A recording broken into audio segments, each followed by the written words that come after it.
결과적으로 보면 좋은 건축은 그런 좋은 관계성을 가지고 새로운 관계성을 만들어내는 건강한 공간을 만드는 게 좋은 건축이 아닌가 싶고요. 뭔가 새로운 공간을 만든다는 것보다는 기존에 가지고 있는 공간의 가치를 끌어올리거나 아니면 어떤 공간과 공간 그리고 공간과 사람의 관계성을 좀 새롭게 만들어주는 일이 이제는 좋은 건축이 아닌가라는 생각을 합니다.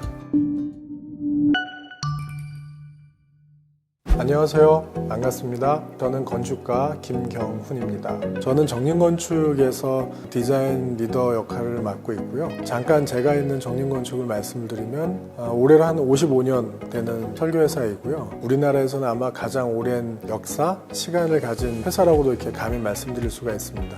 건축가라는 하나의 명제를 가지고 정림건축 안에서 돌이켜보면 한 20년 정도 건축가로서 이렇게 삶을 살아온 것 같고요. 다양한 분야와 접점을 가지는 걸 굉장히 좋아합니다. 최근에는 건축 분야뿐만이 아니라 공간 관점에서 공간 브랜딩 디자인 이런 분야를 좀 더 확장해서 다양한 분야와 콜라보를 하면서 작업을 많이 하고 있습니다. 많은 그런 작업들, 작품들이 있는데 영등포에 있는 타임스퀘어, 그리고 이제 스타필드 하남, 작년에 스타필드 안성, 그리고 이제 코엑스 별마당 도서관 여러 가지 이제 프로젝트가 있는데 스타필드 같은 경우에는 아마 국내에서는 처음으로 그런 엔터테인먼트라든가 F&B라든가 다양한 그런 컨텐츠들을 융합을 해서 복합 문화 공간을 만드는 하나의 시발점이 되지 않았을까라는 생각을 합니다. 그 외에는 클레이 아크 기미의 미술관을 들 수 있을 것 같습니다. 저한테는 첫 번째 미술관 프로젝트였고요. 작년에는 한국을 대표하는 건축물 베뉴에도 올라가고 아시아 디자인 프라이즈에서 2020년에 골드 메달을 수상했었습니다. 미술관 전체가 다 이렇게 원형으로 이렇게 되어 있는 프로젝트인데 당시에 도예 작가로 계시는 분께서 콜라보를 하는 작업을 했습니다. 그래서 아마 조금 더 이슈가 되지 않았나 이렇게 생각이 됩니다. 그동안에 정말 무수히 많은 설계 공모를 했었어요. 저한테 건축 설계 디자인에서 터닝 포인트가 있는데 거슬러 올라가면 2003년도 때 일인데요. 제가 주도적으로 디자인을 해서 하는 현상 설계로는 처음이었던 것 같고요. 프로젝트는 법원이에요. 각 지방마다 법원이 있어요. 강릉에 있는 법원을 현상 설계를 하는 거였고요. 밤새도록 뭐 여러 가지 그런 고민도 많이 하고 일도 많이 하고 그랬는데 마감하는 당일인데 아무래도 이제 현상 제출은 마감일이 생명이에요. 그 마감일을 지키지 못하면 아무 소용이 없거든요.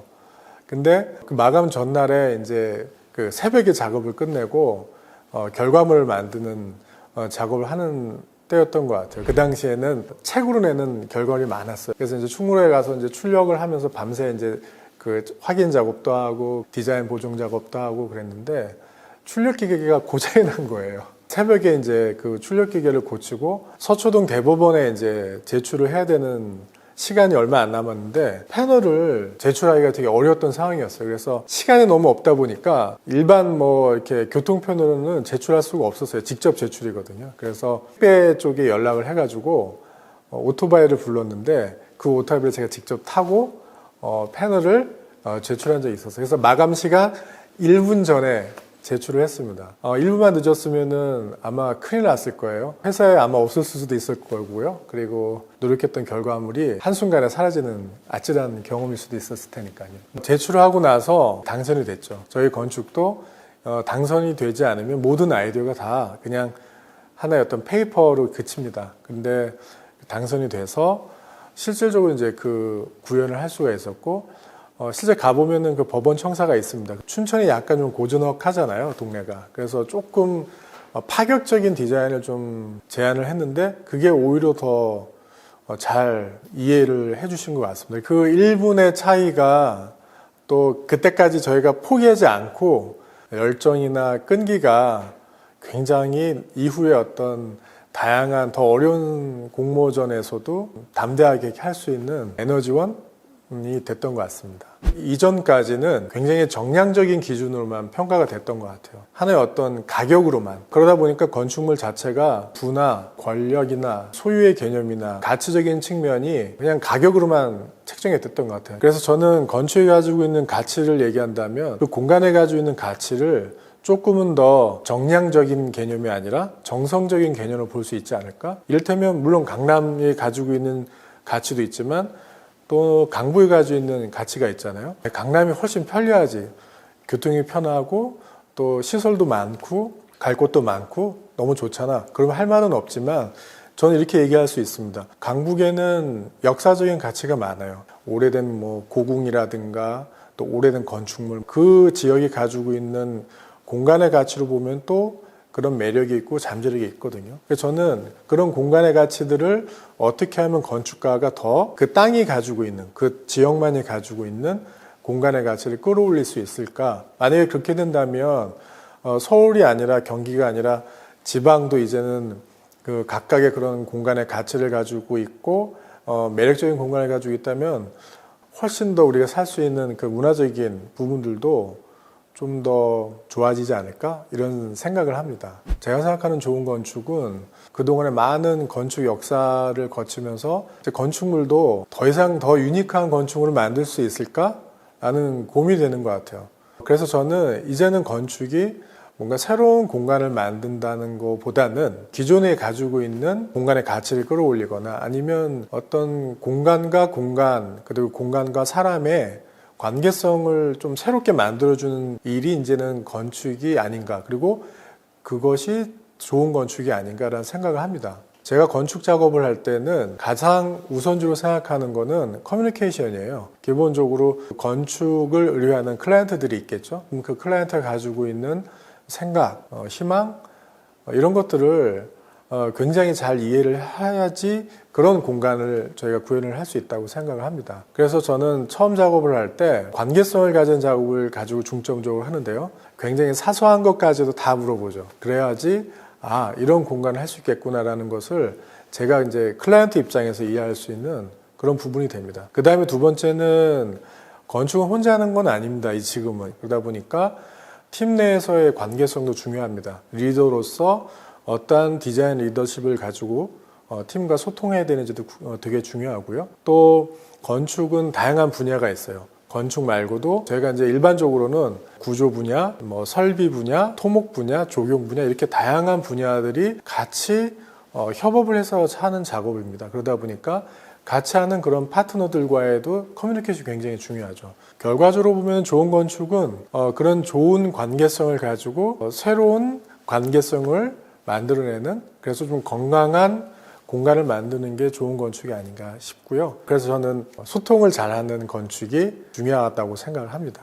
좋아하는 건축가들이 굉장히 많은데요. 제가 이제 존경하는 건축가 르꼬르비제는 지금도 기억나는 말이 건축가는 건축물만을 남기는 게 아니라 생각을 남겨야 된다. 저는 그 부분에 굉장히 동감을 하고요. 그리고 피터 줌터를 저는 또 좋아합니다. 물론 피터 줌터는 지금 이제 생존하고 있는 건축가고요. 세계 건축가 중에 또 거장이죠. 그분은 굉장히 감성적인 건축을 하시는 것 같아요. 단지 공간이 주는 느낌을 시각적이나 아니면 굉장히 기능적으로만 보지 않고 오감을 가지고 감성적인 건축을 하시는 분 같아요. 그래서 저도 굉장히 좀 감성적인 디자인을 선호하는 편이거든요. 그러다 보니까 그런 부분에 있어서도 굉장히 많은 영감을 받는 것 같습니다. 건축가가 자기의 생각을 구현하기 위해서 어려운 과정을 통해서 또 어려운 상황들을 통해서 계속 그 한계점에서 머무르지 않고 자기 자신이 끊임없이 그 한계에 도전해서 결과물을 성취하는 그런 부분에 대해서는 제가 좋아하는 건축가들에 대한 공통점이 있었던 것 같습니다. 그래서 저도 그 부분에 대해서는 굉장히 많은 인사이트를 받았고, 그래서 그런지 지금까지 아마 계속해서 저 자신에 대해서 한계를 푸시하고 또 그렇게 열심히 달려온 것 같습니다. 근데 반면에 저는 건축가뿐만이 아니라 저한테 멘토 같은 공간이 있어요. 지금도 제가 좀 힘들거나 아니면 좀 지칠 때 찾는 그런 공간이 있습니다. 그 공간에 가면 많은 메시지를 줍니다. 그리고 제가 지금 가고 있는 과정이나 길이 맞는지에 대한 질문들도 다시 한번 저 스스로한테 하고요. 그런 공간들도 저한테는 좋은 건축가만큼 영향이 많이 있다고 생각합니다. 공간은 어쨌든 건축가가 할 수 있는 역할이잖아요. 그래서 저도 그런 좋은 공간을 만들고 싶은 마음이 있고요. 어떻게 보면 생애에 있어서 어느 공간에 갔는지, 어떠한 공간에 갔는지가 자기의 인생이나 삶이 될 수 있을 것 같아요. 그래서 그런 사람들에게 좋은 생각 또는 좋은 마음, 감동을 주는 그런 공간을 만드는 그런 건축가가 되고 싶습니다. 제가 정lin건축에서 젊음을 다 보내면서 이제 디자이너가 되고 주니어 디자이너에서 시니어가 되고 또 디자인 프린시펄이라는 역할을 이제 맡았었을 때에는 방향이 달라지더라고요. 예전에는 저의 생각으로 좋은 건축물, 좋은 어떤 건축 환경, 그리고 좀 더 유명한 건축물 이런 것들을 좀 만들어야겠다는 저만의 욕심이 있었던 것 같아요. 그런데 성장을 하면서 주니어들 건축가들하고 같이 하나의 어떤 목표점을 가지고 디자인 리더십을 가져가는 게 굉장히 중요하다고 생각을 했습니다. 사람하고 공간이 같이 공존할 수 있는 그런 가치를 찾는 방법, 더불어 함께 찾아갈 수 있는 그런 방법을 찾아가는 과정이 굉장히 중요하지 않을까 생각이 되고요. 개인적으로 건축가로서의 어떤 가치, 비전이 있다면 좋은 공간 많이 만드는 거겠죠. 그래서 저 또한 사람들이 그 삶에 있어서 다양한 공간을 찾을 텐데 그 중에 하나의 공간, 또 기억되는 공간, 그런 공간을 만들 수 있는 건축가가 되길 원하고 앞으로도 그렇게 변함없이 그 길을 가고 싶습니다.